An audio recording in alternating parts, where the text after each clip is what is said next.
जय हिंद। आज हम फिर एक नए वीडियो के साथ आप लोगों के सामने आए हैं। चलिए, अगर इससे अगले वीडियो में हम आप लोग को भारत का मानचित्र मात्र 2 मिनट में कैसे बनता है वो हम बताए थे, और प्लस में भारत के पड़ोसी देश क्लियर कर दिए थे, और भारत के पड़ोसी देश के साथ साथ उसकी राजधानी भी क्लियर कर दिए थे। और आज हम चलते हैं भारत की राज कौन सा राज कहाँ पर स्थित है, और कौन सा राज किस राज से सीमा बनाती है, कौन सा राज जलीय सीमा से स्पर्श करती है, कौन सा राज अंतर्राष्ट्रीय सीमा को स्पर्श करती है, और कौन सा राज न तो जलीय सीमा को स्पर्श करती है और न ही स्थलीय सीमा को स्पर्श करती है, और वह कौन सा राज है जो स्थलीय सीमा और जलीय सीमा दोनों को स्पर्श करती है। तो ये सारे क्वेश्चनों को लेकर आज हम ये वीडियो लेकर आए हैं। चलिए बारीकी से देखते हैं इसको, और वीडियो को अंत तक देखिएगा तब आपको पूरा समझ में आएगा, अन्यथा नहीं, क्योंकि इससे बहुत सारे क्वेश्चन कंपटीशन में और अनेक 10th या फिर आर्ट्स हो गया, 12th हो गया, ये सारे में आते रहता है ये सभी क्वेश्चन। चलिए देखते हैं इसको हम कि किस टाइप से क्वेश्चन पूछता है, और इसको लोग जिसको अगर मानचित्र के माध्यम से जानकारी नहीं होती है तो वो रटने के काम करता है। तो रटने से ये याद होने वाली चीज़ नहीं है। जब तक आप मानचित्र के आधार पर अध्ययन नहीं करते हैं तब तक, क्योंकि आज रटिएगा कल भुला जाइएगा, कल रटिएगा अगला दिन भुला जाइएगा, तो आप रटते रहिएगा फिर आपका पेपर ऐसा ही जाता रहेगा। तो इससे अच्छा है क्या एक बार आप मानचित्र के माध्यम से अगर अध्ययन कर लेते हैं तो रटने से आपका जो रटना है, समझे, रटने वाली जो बीमारी है वो क्या हो जाएगा, दूर हो जाएगा। चलिए आते हैं, चलिए देखते हैं। सबसे पहले इसमें भारत के राज, तो भारत के राज को देखने से पहले हम आप लोग को इससे पहले वाला वीडियो में क्लियर कर दिए हैं। अगर वो वीडियो को नहीं देखे हैं तो इस वीडियो को देखने से पहले उस वीडियो को देख लीजिए, आपको समझ में आ जाएगा। चलिए देखते हैं। इसमें सबसे पहले भारत के राज को देखने से पहले हम एक क्लियर कर देंगे कि अगर देखा जाए तो ए वाला क्षेत्र से अगर हम देखते हैं, इसके ए वाला क्षेत्र से और इधर ए वाला क्षेत्र से अगर देखते हैं तो ए वाला क्षेत्र जलीय क्षेत्र है, ए वाला क्षेत्र जो है जलीय क्षेत्र है। और जलीय क्षेत्र मतलब कौन सा सागर है, ये अगले वीडियो में बता दिए थे, अरब सागर है, अरब सागर है। चलिए उसके बाद आते हैं तो इधर पूर्व वाला क्षेत्र में आते हैं, तो ए वाला भी जलीय क्षेत्र है। तो ये कौन सा खाड़ी है, तो ये भी बता दिए हैं, बंगाल की खाड़ी है, बंगाल की खाड़ी है, बंगाल की खाड़ी। चलिए उसके बाद नीचे वाला क्षेत्र में आते हैं, तो ए वाला क्षेत्र में आते हैं, तो इधर कौन सा है महासागर, तो हिंद महासागर है, हिंद महासागर। चलिए यहाँ से क्लियर कर दिए। और ए वाला एरिया में अगर आते हैं तो ए वाला एरिया भी अगले वीडियो हम क्लियर कर दिए थे, ये सभी भारत का पड़ोसी देश आता है। चलिए क्लियर कर दिए हैं, उसके बाद भी हम इसको लिख देते हैं। यहाँ पर आते हैं तो ए वाला क्षेत्र में आते हैं, तो ये कौन है, पाकिस्तान है। चलिए उसके बाद ऊपर वाला क्षेत्र में आएंगे तो ये कौन है, अफगानिस्तान है, अफगानिस्तान। ए वाला क्षेत्र में आएंगे तो इधर कौन है, चीन है। उसके बाद ए वाला क्षेत्र में आते हैं तो यहाँ पर कौन है, नेपाल है। यहाँ पर आते हैं तो यहाँ पर एक प्यारा सा देश आता है, भूटान, नन्हा मुन्ना सा देश है। चलिए यहाँ पर आते हैं तो यहाँ पर आते हैं तो कौन है, म्यांमार है। और यहाँ पर है जो क्षेत्र बचा हुआ है वो बांग्लादेश है। इसकी राजधानी हम अगले वीडियो में क्लियर कर दिए हैं। चलिए तो उस वीडियो को देखिएगा तो आपका क्लियर हो जाएगा किसकी राजधानी कहाँ है, क्या है, ये सब क्लियर हो जाएगा आपको। नीचे वाले एरिया में आते हैं तो यहाँ पर एक देश है, वो भारत के जलीय सीमा से स्पर्श करने के काम करती है। तो एक कौन सा देश है, श्रीलंका है। कौन सा देश है, श्रीलंका। चलिए ये चीज़ों को हम बता दिए हैं अगले वीडियो में, ये चीज़ों को देख लीजिएगा वो वीडियो, तो आपका एक क्लियर हो जाएगा। आज मुख्य रूप से हमको देखना है क्या इसमें, तो भारत की राज, और कौन सा राज कहाँ पर है, कौन सी राज किस राज से सीमा बनाती है, कौन सी राज अंतर्राष्ट्रीय सीमा से स्पर्श करती है, ये सभी चीज़ों को देखेंगे। तो सबसे पहले उससे आगे चलने से पहले हम ये देखते हैं कि कौन सा राज कहाँ पर है। ऊपर वाले से चलते हैं, उत्तर से हम भारत के चलते दिशा से चलते हैं, तो उत्तर से चलते हैं तो ये वाला दोनों क्षेत्रों को हमको छोड़ना पड़ेगा। छोड़ना इसलिए पड़ेगा क्योंकि एक केंद्र शासित प्रदेश है, ये दोनों क्या है, केंद्र शासित प्रदेश है। और हम अभी देख रहे हैं सबसे पहले किसको, राज्य को, केंद्र शासित प्रदेश बाद में देखेंगे हम। तो ये दोनों, जैसे ये हो गया आपका जम्मू कश्मीर हो गया, ये वाला लद्दाख का एरिया हो गया, ये लद्दाख का, ये पीओके हो गया, ये पीओके वाला क्षेत्र है। और इधर आते हैं तो इधर राज्य स्टार्ट होती है, राज्य यहाँ से स्टार्ट होती है। तो यहाँ पर चलते हैं तो सबसे पहले जो आता है इसमें कौन सा राज्य आता है, ये हिमाचल प्रदेश है। कौन सा राज्य है, हिमाचल प्रदेश, हिमाचल प्रदेश है। चलिए ये हिमाचल प्रदेश हो गया। इसके जस्ट बगल में आएंगे तो ये कौन सा है, पंजाब है, पंजाब। उसके नीचे आएंगे तो ये कौन है, हरियाणा, हरियाणा। ये क्षेत्रफल के दृष्टि से सबसे बड़ा राज्य भारत का कौन सा है, राजस्थान। तो ये कौन सा है, राजस्थान। चलिए ये वाला क्षेत्र में आएंगे तो ये कौन सा है, गुजरात। ये कौन सा है, गुजरात। ये बीच वाला में आते हैं तो बीच वाला में है मध्य प्रदेश, बीच वाला क्षेत्र में कौन है, मध्य प्रदेश। फिर उसके नीचे आते हैं तो ये महाराष्ट्र है, महाराष्ट्र है। चलिए उसके नीचे आते हैं तो ये वाला क्षेत्र को देखा जाए तो ये वाला क्षेत्र गोवा है, गोवा। चलिए उसके बाद आते हैं जो क्षेत्रफल के दृष्टि से सबसे छोटा राज्य है, उसके बाद आते हैं कर्नाटक, कर्नाटक। उसके बाद ये लंबे सा एक राज्य आता है, ये कौन सा है, केरल। और इसके बगल में आएंगे, पूर्व दिशा में आएंगे तो ये तमिलनाडु, तमिलनाडु है। उसके बाद इधर आते हैं तो ये वाला क्षेत्र को अगर देखते हैं तो ये आंध्र प्रदेश है, आंध्र प्रदेश है। और एक नया जो राज्य बना है वो कौन है, तेलंगाना, तेलंगाना। ये लंबे जैसा एक राज्य आता है, इसका लंबा नाम भी लिखाता है, वो है छत्तीसगढ़। और ये इसके बगल में आएंगे, पूर्व साइड आएंगे तो ये उड़ीसा है, ये क्या है, उड़ीसा। उसके ऊपर चलेंगे तो ये वेस्ट बंगाल मतलब पश्चिम बंगाल है, इसको पश्चिम बंगाल करते हैं, पश्चिम बंगाल। चलिए उसके बाद ये आते हैं तो बिहार का पड़ोसी राज्य है, ये कौन सा है, झारखंड है, झारखंड है। अब आते हैं आपुन का बिहार में आते हैं इसमें, तो हम लोग का क्या है इसमें, बिहार, बिहार यहाँ पर है। इसके जस्ट इधर आएंगे तो इधर दो राज्य छूट गया है, एक उत्तर प्रदेश है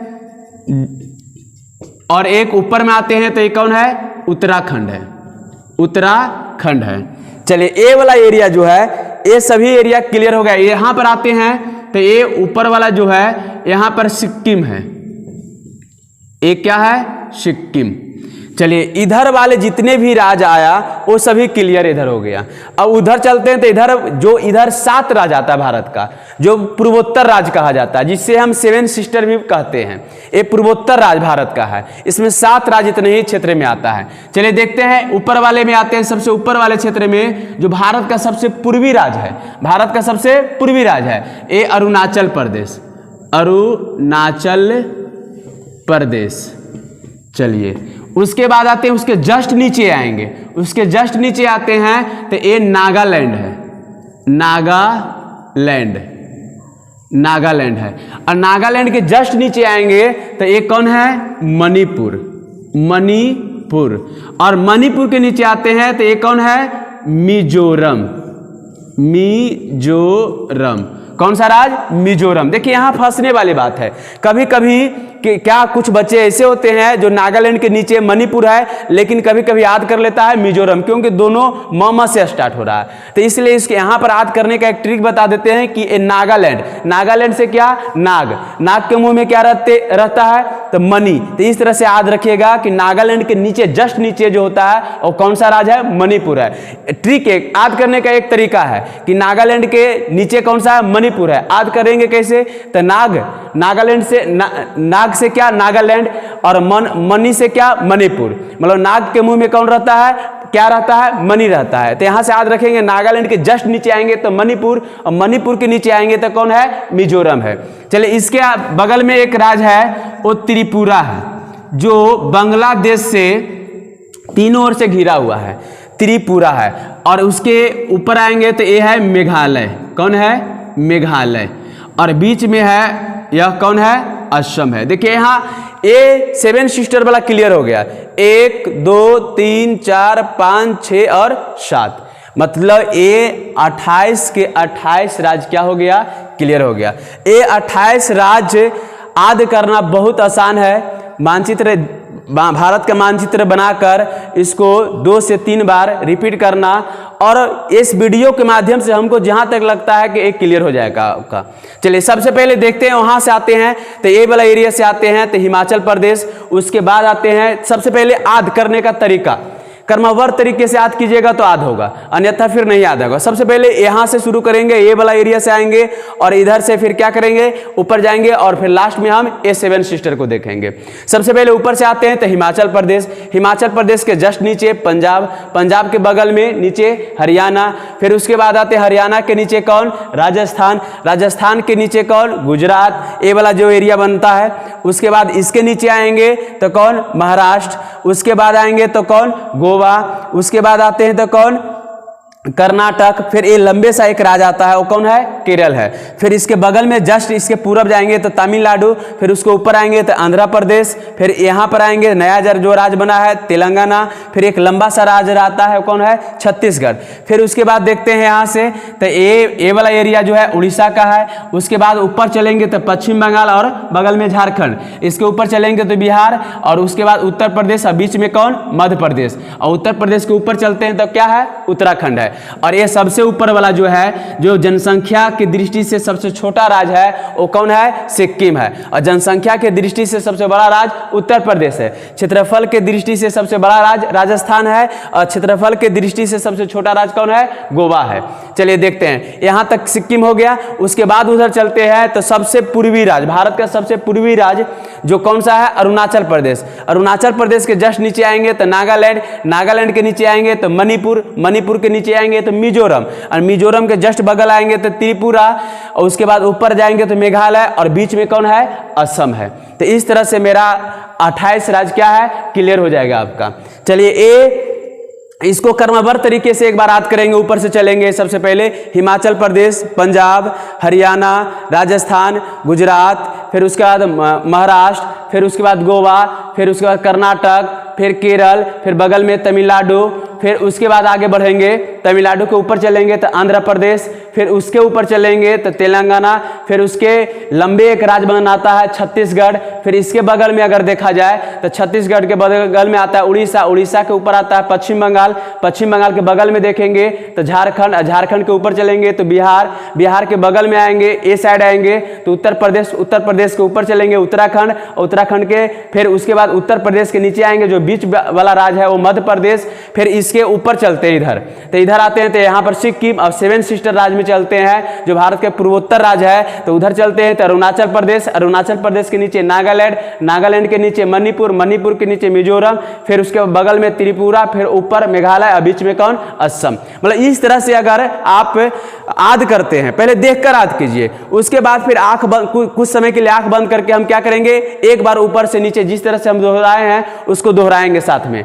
तो इस तरह से आपका राज 2-4 बार अगर मन में दोहरा लिया आंख बंद करके तो कन्फर्म है आपको राज क्या हो जाएगा, क्लियर हो जाएगा। और राज जहां क्लियर हुआ तो आपसे इसके बाद वाला जो क्वेश्चन आएगा आपको उसको खोजने और याद करने की जरूरत नहीं है। एक बार आप मानचित्र को दिमाग में घुमाइएगा, आपका क्वेश्चन क्या हो जाएगा, क्लियर हो जाएगा। चलिए सबसे पहले चलते हैं तो यहाँ से बहुत सारे क्वेश्चन कभी कभी निकलता है कि भारत का ऐसे कितने राज्य है जो समुद्री सीमा को क्या करता है, स्पर्श करती है। चलिए सबसे पहले हम वही देखते हैं, समुद्री सीमा वाला को ही देखते हैं। तो समुद्री सीमा की अगर बात किया जाए तो आप लोग को पहले ही बता दिए हैं कि इसके अगर इससे नीचे आते हैं तो ये पूरा समुद्र वाला एरिया है जिसमें अरब सागर आता है, हिंद महासागर, कौन आता है, बंगाल की खाड़ी आती है। चलिए यहाँ से आगे बढ़ते हैं तो सबसे पहले यहाँ से हम शुरू करते हैं तो ये वाला एरिया से लेते हैं, तो ए वाला एरिया से लेते हैं। तो ए वाला गुजरात का एरिया है, एक किसका एरिया है, गुजरात का एरिया है, किसका है, गुजरात का। तो एक तो पहले गुजरात यहाँ स्पर्श कर गई, उसके बाद आगे बढ़ते हैं तो ये वाला एरिया किसका, महाराष्ट्र का। फिर ये वाला कौन, गोवा, उसके बाद कौन, कर्नाटक, फिर उसके बाद कौन, केरल, फिर इधर बगल वाला कौन, तमिलनाडु, फिर आंध्र प्रदेश, फिर उसके बाद उड़ीसा, और उसके बाद कौन है, पश्चिम बंगाल। ये त्रिपुरा और मिजोरम जलीय क्षेत्रों को स्पर्श नहीं करती है, क्योंकि अभी तुरंत बताए थे त्रिपुरा बांग्लादेश से तीनों ओर से क्या है, घिरा हुआ है। मिजोरम को देखते हैं तो मिजोरम को छेकने वाला आता है, इधर से म्यांमार आता है, इसलिए त्रिपुरा मिजोरम जल को स्पर्श नहीं करती है। जल को स्पर्श करने वाला राज्य पश्चिम बंगाल तक, यहाँ से गुजरात से चलते हैं तो पश्चिम बंगाल तक ही स्पर्श करती है। चलिए देखते हैं यहाँ से, सबसे पहले एक बार और देख लेते हैं गुजरात जो जल को स्पर्श करती है। उसके बाद फिर महाराष्ट्र के नीचे फिर आपका आता है गोवा के नीचे कर्नाटक के नीचे केरल के बगल में आते हैं तो तमिलनाडु के बगल आते हैं तो कौन, आंध्र प्रदेश के बगल में आएंगे उड़ीसा के बगल में कौन, पश्चिम बंगाल। यहाँ से मेरा राज्य क्लियर हो गया कि कौन कौन सा राज्य जलीय सीमा को क्या करती है, स्पर्श करती है। कितने राज्य, इस टाइप से भी क्वेश्चन कहते हैं, निम्नलिखित में से बताइए कौन सा राज्य जलीय सीमा को क्या करती है, स्पर्श करती है। तो ये चीजों को हमको ध्यान में रखने वाली बात है। सबसे पहले देखेंगे कितना राज्य हुआ, गुजरात 1, उसके बाद महाराष्ट्र 2, और उसके बाद गोवा 3, उसके बाद कर्नाटक 4, फिर केरल 5, तमिलनाडु 6, आंध्र प्रदेश 7, फिर उसके बाद आते हैं उड़ीसा 8, उसके बाद पश्चिम बंगाल 9। मतलब यहाँ से 9 राज्य ऐसे है भारत का जो जलीय सीमा को क्या करती है, स्पर्श करती है। एक आया आपका क्या आया, गुजरात 1, 2, 3, 4, 5, 6, 7, 8, 9। भारत का 9 राज्य ऐसा है जो जलीय सीमा को क्या करती है, स्पर्श करती है। यहां से क्लियर, इस तरह से बार बार दोहराइएगा ना मेरे साथ तो कंफर्म है कि आपको क्या रटने की जरूरत नहीं है। और निम्नलिखित करके पूछे पेपर में या फिर जैसे पूछे आपको कंफर्म, आपको रटने की जरूरत नहीं पड़ेगी। एक बार फिर से इसको दोहरा लेते हैं। सबसे पहले गुजरात, उसके बाद फिर महाराष्ट्र के बाद गोवा के बाद कौन आता है, कर्नाटक के बाद केरल के बगल में तमिलनाडु के ऊपर आंध्र प्रदेश के ऊपर उड़ीसा के फिर ऊपर कौन, पश्चिम बंगाल। तो इस तरह से राज्य आपका क्या हो जाएगा, क्लियर हो जाएगा। ये सभी राज्य जो है जलीय सीमा को क्या करती है, स्पर्श करती है। इसी में से कभी कभी क्वेश्चन उठा देता है कि निम्नलिखित में से बताइए निम्नलिखित में से नहीं पूछेगा, उड़ीसा बंगाल की खाड़ी को स्पर्श करती है या नहीं करती है। तो ये जब आपको याद रहेगा तो इसमें आपको फिर याद करने की जरूरत नहीं, आप एक बार मानचित्र को दिमाग में घुमाइएगा, आपका कहानी खत्म हो जाएगा। चलिए यहाँ से फिर ये तो क्लियर हो गया, ये जलीय सीमा को स्पर्श करने वाला हो गया। चलिए अब आते हैं स्थलीय सीमा वाला क्वेश्चन देखते हैं कि स्थलीय सीमा को भारत का राज्य कौन कौन सा स्पर्श करती है। तो स्थलीय सीमा को अगर आते हैं, स्थलीय सीमा मतलब क्या, अंतर्राष्ट्रीय सीमा जो दूसरे देशों को क्या करती है, स्पर्श करती है। तो उसमें देखते हैं, तो सबसे पहले आएंगे यहां से आते हैं गुजरात भी अंतर्राष्ट्रीय सीमा को स्पर्श करती है, क्योंकि गुजरात किससे स्पर्श कर रही है, ये पाकिस्तान से। चलिए तो यहां से आते हैं, तो एक आपका गुजरात हो जाएगा। उसके बाद आएंगे तो ये वाला एरिया हो जाएगा आपका क्या, राजस्थान से ऊपर आएंगे तो पंजाब भी स्पर्श करती है। चलिए हम राज्य देख रहे हैं सिर्फ, अभी केंद्र शासित प्रदेश नहीं देख रहे हैं। उसके बाद हिमाचल प्रदेश आएंगे तो हिमाचल प्रदेश भी स्पर्श करती है, उत्तराखंड हो जाएगा, फिर यहाँ से आ जाएंगे उत्तर प्रदेश हो जाएगा, फिर बिहार हो जाएगा, सिक्किम हो जाएगा, फिर उधर आते हैं तो असम हो जाएगा, फिर अरुणाचल प्रदेश हो जाएगा, और उसके बाद आते हैं तो पश्चिम बंगाल भी आपका यहाँ हो जाएगा। फिर इधर आते हैं अरुणाचल प्रदेश के बाद नागालैंड आते हैं, फिर मणिपुर, फिर उसके बाद मिजोरम, फिर उसके बाद कौन, त्रिपुरा, और उसके बाद कौन आता है, मेघालय आता है। मतलब ये सभी राज्य ऐसा राज्य है जो अंतर्राष्ट्रीय मतलब दूसरे देश की सीमा को क्या करती है, स्पर्श करती है, मतलब छूती है। सबसे पहले यहाँ से आते हैं तो गुजरात देखिए, गुजरात जलीय सीमा को भी स्पर्श कर रही है और अंतर्राष्ट्रीय सीमा को भी स्पर्श कर रही है। तो यहाँ से आते हैं तो गुजरात भी पाकिस्तान की सीमा को स्पर्श करती है, राजस्थान भी और पंजाब भी। उसके बाद हिमाचल प्रदेश स्पर्श नहीं करती है, क्योंकि यहाँ वाला एरिया जो है पंजाब की एरिया है। चलिए हिमाचल प्रदेश स्पर्श नहीं करती है। चलिए उसके बाद चलते हैं तो इधर हिमाचल प्रदेश ए वाला जो तिब्बत वाला क्षेत्र है जिस पर चीन का अधिकार है, ए वाला क्षेत्रों को स्पर्श करती है। फिर उत्तराखंड भी इधर स्पर्श करती है चीन वाले क्षेत्र को। फिर उत्तर प्रदेश किसको, नेपाल को। फिर बिहार किसको, नेपाल को। यहाँ पर आते हैं तो सिक्किम एक ऐसा राज्य है जो 3 देशों को क्या करती है, सीमा को स्पर्श करती है, नेपाल, इसके बाद बगल में भूटान, ऊपर वाला क्षेत्र किसका, चीन को।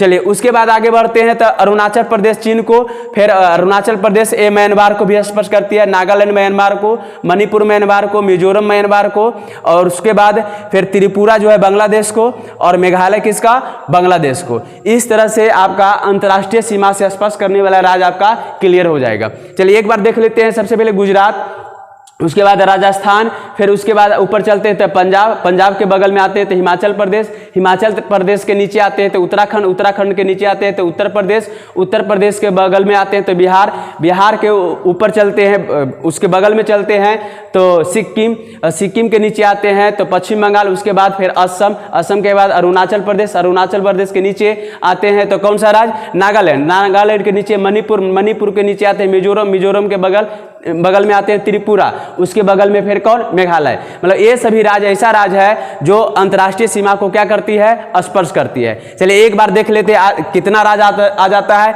तो गुजरात 1 हो गया, राजस्थान 2, पंजाब 3, हिमाचल प्रदेश 4, उत्तराखंड 5, उसके बाद उत्तर प्रदेश 6, फिर उसके बाद बिहार 7, सिक्किम 8, उसके बाद पश्चिम बंगाल 9, असम 10, उसके बाद अरुणाचल प्रदेश 11, नागालैंड 12, मणिपुर 13, मिजोरम 14, त्रिपुरा आपका हो गया 15 और मेघालय क्या हो गया 16। मतलब 16 राज्य ऐसी राज्य है जो अंतर्राष्ट्रीय सीमा को क्या करती है, स्पर्श करती है। तो इस तरह से आपको याद करने का एक तरीका हो जाएगा। बार बार इसको रिपीट कीजिएगा बनाकर, मानचित्र पर बनाकर, तो कन्फर्म है कि आपको रटने की जरूरत नहीं है। इसी में से आपको पेपर में क्वेश्चन किस टाइप से पूछता है कि निम्नलिखित में से या फिर और किसी टाइप के पूछेगा, तो उसमें आपको घबराने की जरूरत नहीं है। एक बार अगर मानचित्र के माध्यम से अध्ययन कर लिए तो। चलिए अब आते हैं, इसके बाद फिर क्वेश्चन आता है कि भारत के ऐसे कितने राज्य हैं जो अंतर्राष्ट्रीय सीमा को भी स्पर्श करती है और जलीय सीमा को भी स्पर्श करती है। चलिए ऐसा राज्य देखते हैं सबसे पहले। तो सबसे पहले अगर आते हैं तो ऐसे जगह पर हमको जाना पड़ेगा जहां पर जल भी हो और क्या हो, स्थल हो। तो ऐसे जगह पर आते हैं तो देखिए ए वाला क्षेत्र में आते हैं। सबसे पहले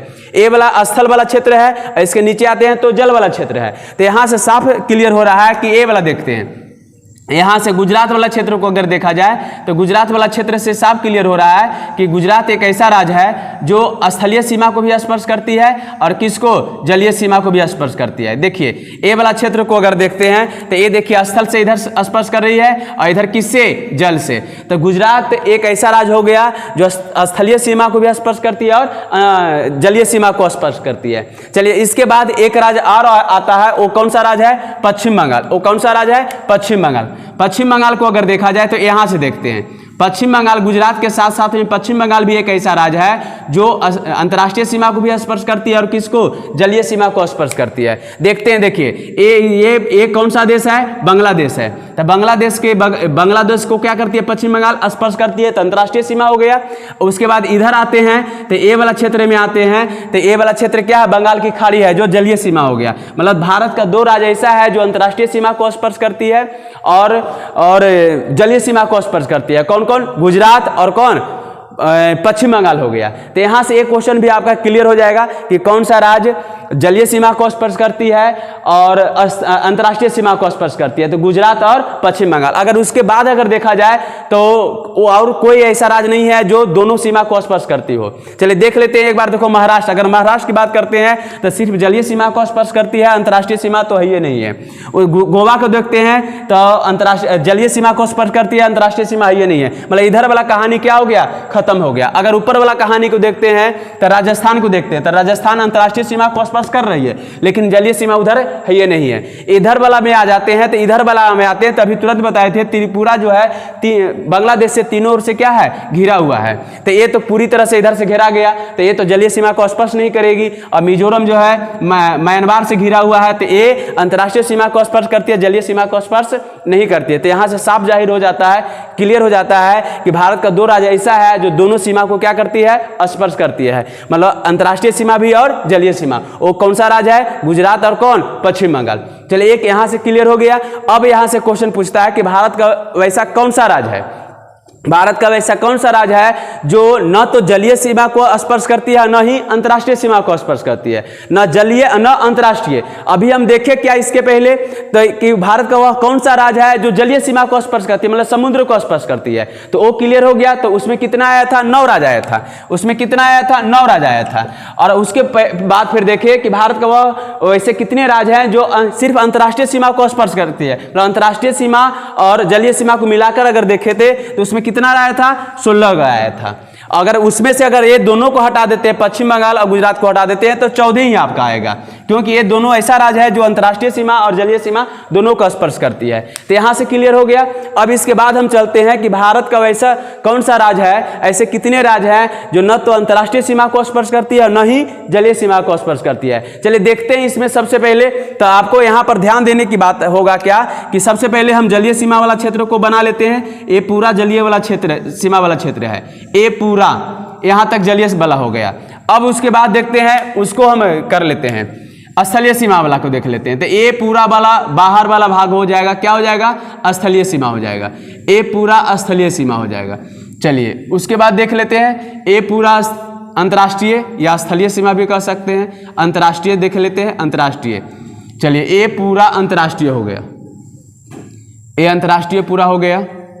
चलिए यहाँ तक अंतर्राष्ट्रीय सीमा पूरा क्लियर। मतलब अब हम वैसे को राज्यों को निकाल रहे हैं जो बाहर घेरा हम मारे हैं, बाहर जो लाइन हम किए हैं, मतलब उससे स्पर्श नहीं करना चाहिए। चलिए सबसे पहले चलते हैं तो मध्य प्रदेश को देख लेते हैं। मध्य प्रदेश देखिए, मध्य प्रदेश की अगर हम सीमा को देखते हैं तो मध्य प्रदेश एक ऐसा राज्य है, मध्य प्रदेश एक ऐसा राज्य है न तो अंतर्राष्ट्रीय सीमा को स्पर्श करती है और न ही जलीय सीमा को स्पर्श करती है। मध्य प्रदेश एक ऐसा राज्य है न तो अंतर्राष्ट्रीय सीमा को स्पर्श करती है न जलीय सीमा को स्पर्श करती है। देखिए यहाँ से आपको साफ दिख रहा होगा कि देखिए ये वाला जो बाहर घेरा जो लगाए हैं, क्या उससे ये स्पर्श कर रही है? नहीं। तो एक राज्य आपका यहाँ हो गया, ये राज्य हो गया मध्य प्रदेश हो गया आपका, यहाँ से हो गया कि मध्य प्रदेश जो है दोनों सीमा को स्पर्श नहीं करती है। उसके बाद आते हैं तो इसके जस्ट बगल में आ जाएंगे। तो ये जस्ट बगल में आते हैं तो इसके बगल में एक है लंबे जैसा राज्य है, वो छत्तीसगढ़ है। कौन सा राज्य है? छत्तीसगढ़ है। छत्तीसगढ़ को अगर देखा जाए तो देखिए इसकी सीमा हम बनाए हैं, इसकी सीमा बनाए हैं तो देखिए ये कहीं स्पर्श कर रही है। देखिए तो ये वाला एरिया इतना दूर पड़ता है क्योंकि इसके बगल में कौन है? उड़ीसा है। उड़ीसा इसकी जलीय सीमा को स्पर्श कर रही है, लेकिन छत्तीसगढ़ नहीं कर रही है। चलिए दूसरा राज्य आपका यहाँ क्लियर हो गया। इसके जस्ट नीचे में आएंगे, जो नया राज्य बना है वो कौन सा राज्य है? तेलंगाना है। कौन सा राज्य है? तेलंगाना। तेलंगाना भी एक ऐसा राज्य है न तो अंतर्राष्ट्रीय सीमा को स्पर्श करती है न ही जलीय सीमा को। देखिए यहाँ से साफ जाहिर हो रहा है, आपको साफ दिख रहा होगा कि तेलंगाना क्या ये इससे कहीं स्पर्श कर रही है? नहीं। तो चलिए मेरा एक तीसरा राज्य भी क्लियर हो गया कि तेलंगाना भी जो है न तो अंतर्राष्ट्रीय सीमा को स्पर्श करती है न ही जलीय सीमा को स्पर्श करती है। चलिए उसके बाद आते हैं झारखंड। झारखंड को देखते हैं तो झारखंड का भी एक सीमा ऐसी है जो न तो जलीय सीमा न ही अंतर्राष्ट्रीय सीमा को स्पर्श करती है। चलिए झारखंड को देखा जाए तो देखिए यहाँ से साफ जाहिर हो रहा है, क्लियर हो रहा है, क्योंकि ये इसके अगर पूर्व दिशा में चलते हैं तो पूर्व दिशा में पश्चिम बंगाल है और पश्चिम बंगाल ये बांग्लादेश को लगभग 3 तरफ से क्या करने के काम करती है, मतलब लगभग 2 तरफ से क्या करने का काम करती है? घेरने का काम करती है। तो झारखंड का तो ऐसा ही यहाँ से कट गया सीमा। चलिए तो ये ऐसा झारखंड भी एक ऐसा राज्य हो गया जो न तो जलीय सीमा न ही अंतर्राष्ट्रीय सीमा को। चौथा राज्य यहाँ हो गया। उसके बाद एक राज्य और आपका आता है, एक राज्य आता है, वो कौन सा राज्य है? हरियाणा। हरियाणा की अगर सीमा को अगर देखा जाए तो ये भी ऐसा राज्य है जो न तो जलीय सीमा को स्पर्श करती है न ही अंतर्राष्ट्रीय सीमा को स्पर्श करती है। चलिए देखा जाए तो यहाँ पर देखिए ये यहाँ से देखिए इतना दूरी पर कट रहा है यहाँ पर से, देखिए यहाँ से अलग हो रही है। तो एक क्लियर यहाँ से हो गया, ये 5वां राज्य मेरा हो गया। कितना कैमा राज्य हो गया? 5वां राज्य। अब उसके अलावा अगर सभी और इसके अलावा 5 राज्यों के अलावा अगर देखते हैं तो कोई ना कोई राज्य जो है अंतर्राष्ट्रीय या जलीय सीमा से कहीं ना कहीं क्या कर रही है? स्पर्श कर रही है। देखिए 2-4 गो को हम इसमें देख लेते हैं। सबसे पहले राजस्थान को देखते हैं तो यहाँ टच कर गया, पंजाब को देखते हैं यहाँ टच कर गया, हिमाचल प्रदेश को यहाँ टच कर गया, उत्तराखंड यहाँ टच कर गया, उसके बाद उत्तर प्रदेश से यहाँ स्पर्श कर गई, बिहार को देखते हैं यहाँ। तो इस तरह से अगर असम को भी देख लेते हैं तो असम भी देखिए भूटान और इधर से लगभग बांग्लादेश से क्या कर रही है? स्पर्श कर रही है। अरुणाचल प्रदेश, नागालैंड, ये सभी तो क्लियर पहले से ही हो गया है। अगर उड़ीसा को देख लेंगे तो जलीय बंगाल की खाड़ी से स्पर्श कर रहा है। आंध्र प्रदेश को देखें बंगाल की खाड़ी, तमिलनाडु, केरल, कर्नाटक, गोवा, महाराष्ट्र, गुजरात, मतलब ये 5 के अलावा अगर और देखते हैं तो कन्फर्म कहीं ना कहीं वो न तो अंतर्राष्ट्रीय कुछ ऐसा राज्य है जो अंतर्राष्ट्रीय सीमा को स्पर्श कर रही है, कुछ ऐसा है जो जलीय सीमा को स्पर्श कर रही है। तो ये यहाँ से साफ क्लियर हो जाता है कि 5 राज्य भारत का ऐसा है जो न तो अंतर्राष्ट्रीय सीमा न ही जलीय सीमा को स्पर्श करती है। तो इस तरह से आपका राज्य सभी राज्य क्या हो गया? क्लियर हो गया। तो इस तरह से भी क्वेश्चन करता है और इसको बार बार अगर रिपीट कीजिएगा और बनाने के प्रयास कीजिएगा तो ये सभी राज्य आपका हो जाएगा। और कभी भी कितना ही क्वेश्चन अगर घुमा के पूछता है तो अगर एक बार आपका दिमाग में ये मानचित्र सेट है, सभी राज्य याद है, तो क्लियर हो जाएगा आपको फिर रटने और रटाने की जरूरत नहीं है। नहीं तो रटते रह जाइएगा, आपका पेपर ऐसा ही खाली चलता चल जाएगा। तो इस तरह से यहाँ से आज क्लियर हो गया इस वीडियो में कि ये राज्य, सभी राज्य क्लियर हो गया और कौन सा राज्य कहाँ से स्पर्श करती है, एक क्लियर हो गया। इसके बाद अगले वीडियो में जब हम आएंगे इसके बाद तो केंद्र शासित प्रदेश अभी बचा हुआ है, और आप लोग को फिर अगले वीडियो में हम ये बताएंगे कि कौन सा राज्य कौन सा देश से स्पर्श करती है, कौन सा राज्य की सीमा कौन सा राज्य से स्पर्श करती है, सबसे ज़्यादा कौन सा राज्य जो है सबसे ज़्यादा राज्यों से स्पर्श करने वाली राज्य है। ये सभी क्वेश्चनों को अगले वीडियो में देखेंगे। तो तब तक इसको आप बार बार रिपीट कीजिएगा और मेरे साथ जिस तरह से आपको रिपीट कराए हैं उसके साथ आप रिपीट करने का प्रयास कीजिएगा, तो कहीं आपका ये क्या हो जाएगा, क्लियर हो जाएगा। चलिए इसी के साथ हम इस वीडियो को समाप्त करते हैं। फिर अगले नेक्स्ट वीडियो में हम केंद्र शासित प्रदेश और कौन सा राज्य किस देश से स्पर्श करती है, ये सभी वीडियो को हम लेकर आएंगे। तब तक के लिए आपसे यही कहना चाहेंगे कि आप जिस तरह से मेरे हौसलों को और आगे बढ़ा रहे हैं, इस तरह से आप बढ़ाते रहिए और सपोर्ट करते रहिए, और इस तरह से एक नए नए ट्रिक, नए नए तरीके से रटने और रटाने की जरूरत से को हटाकर हम और वीडियो लाते रहेंगे। तो तब तक के लिए हम आपसे इजाजत चाहते हैं, अगले वीडियो में मिलते हैं। जय हिंद, जय भारत।